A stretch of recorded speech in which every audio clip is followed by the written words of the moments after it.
بسم اللہ الرحمن الرحیم۔ آج قرآن مجید کے ذریعہ شفا ہونے پر بات کی جائے گی۔ کوئی بھی بیماری ہو، خواہ وہ کوئی جسمانی بیماری ہو، روحانی بیماری ہو، انسان کے بدن، اعضاء و جوارح، دل و دماغ، ہاتھ، پاؤں، آنکھ، کان وغیرہ کسی بھی عضو کی کوئی بھی بیماری ہو، ظاہری بیماری ہو، پوشیدہ بیماری ہو، قرآن تمام کی تمام بیماریوں کے لیے بہترین دوا ہے اور تمام بیماریوں کے لیے ذریعہ شفا بھی ہے، اور اللہ تعالیٰ کی نازل کردہ تمام دواؤں میں سے سب سے بہترین، مؤثر اور عمدہ ترین اور کارگر دوا ہے۔ چنانچہ قرآن کے ہر مرض اور بیماری کے لیے ذریعہ شفا ہونے کی شہادت خود قرآن مجید میں دی گئی ہے۔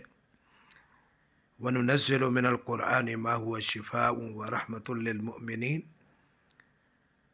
اور قرآن مجید کے علاوہ متعدد احادیث میں بھی اس کا ثبوت موجود ہے کہ قرآن مجید ذریعہ شفا ہے۔ مثلا صحیح بخاری اور صحیح مسلم،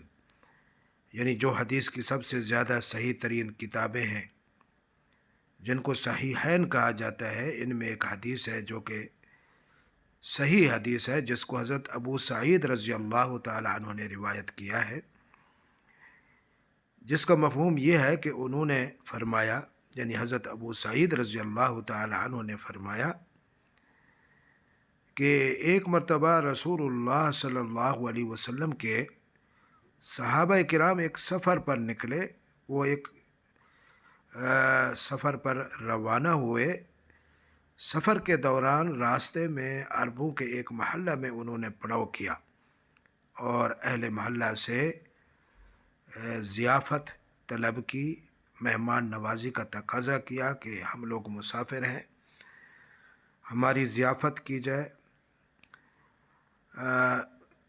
لیکن محلہ والوں نے ان کی ضیافت کرنے سے انکار کر دیا کہ ہم معذرت چاہتے ہیں، ہم تمہاری ضیافت نہیں کر سکتے۔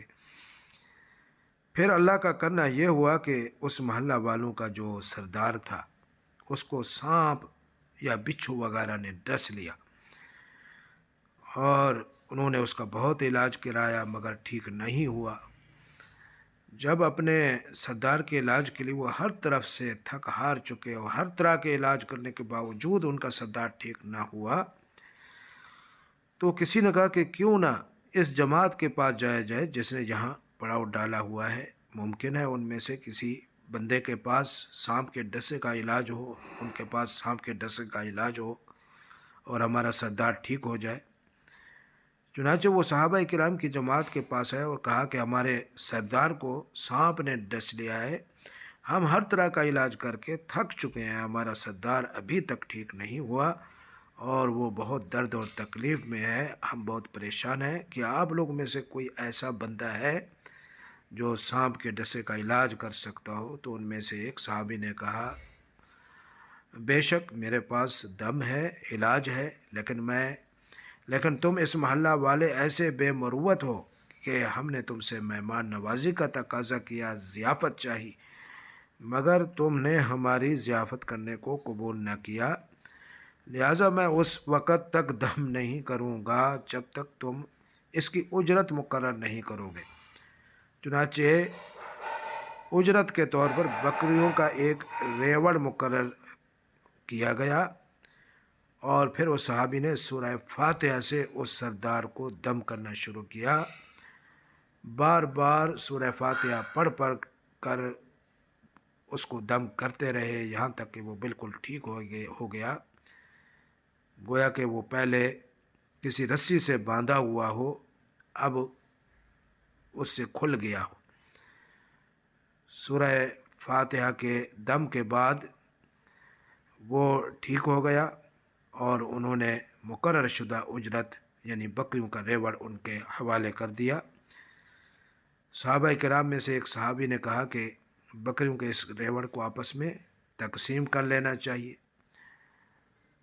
تو اس دم کرنے والے صحابی نے کہا کہ ہرگز نہیں، بلکہ ہم رسول اللہ صلی اللہ علیہ وسلم کی خدمت میں حاضر ہو کر سارا واقعہ بیان کریں گے، اور پھر رسول اللہ صلی اللہ علیہ وسلم اس ریوڑ کے بارے میں جو فیصلہ فرمائیں گے اس کے مطابق عمل کریں گے۔ تو جب وہ رسول اللہ صلی اللہ علیہ وسلم کے پاس آئے اور انہوں نے آپ صلی اللہ علیہ وسلم کو پورا واقعہ بیان کیا، تو آپ صلی اللہ علیہ وسلم نے فرمایا تمہیں اس بات کا پتہ کیسے چلا، اس بات کا علم کیسے حاصل ہوا کہ سورہ فاتحہ بھی دم ہے؟ پھر آپ صلی اللہ علیہ وسلم نے فرمایا تم نے ٹھیک کام کیا، اس مال کو آپس میں بانٹ لو اور اس میں میرا حصہ بھی لگا لو۔ لہٰذا اس حدیث سے اور صحابہ کرام کے اس واقعے سے یہ بات ثابت ہوتی ہے کہ قرآن مجید ذریعہ شفا ہے، قرآن مجید کی تمام صورتیں ذریعہ شفا ہیں، اور خاص طور پر سورہ فاتحہ جو ہر مسلمان کو حفظ ہوتی ہے، ہر مسلمان کو یاد ہوتی ہے، اور ہر نماز کی ہر رکعت میں اس کا پڑھنا ضروری ہے۔ یہ صورت ہر بیماری کے لیے بہترین دوا اور علاج ہے، اور اس کے ذریعے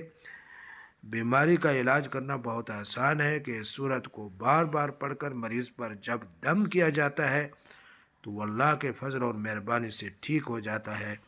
لہذا سورہ فاتحہ کے ذریعے شفا کے حصول کو ہمیں بھولنا نہیں چاہیے۔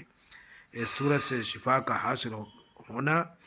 ایک تجربہ شدہ حقیقت ہے، اسی طرح قرآن مجید کے ذریعے سے شفا حاصل ہونا ایک قطعی حقیقت ہے۔ بہت سارے علماء، صلحاء اور نیک لوگ بار بار علاج کا تجربہ کر چکے ہیں، ہمیں بھی اس طریقہ علاج سے فائدہ اٹھانا چاہیے۔ اپنی بیماری کے لیے کسی دوسرے سے دم کرانے کی بجائے اگر ہم خود اس صورت کو پڑھ کر اپنے اوپر دم کر دیا کریں تو یہ بات بہت بہتر ہے، اور اپنے علاج و دوا کے لیے بہت مفید اور کارگر ہے۔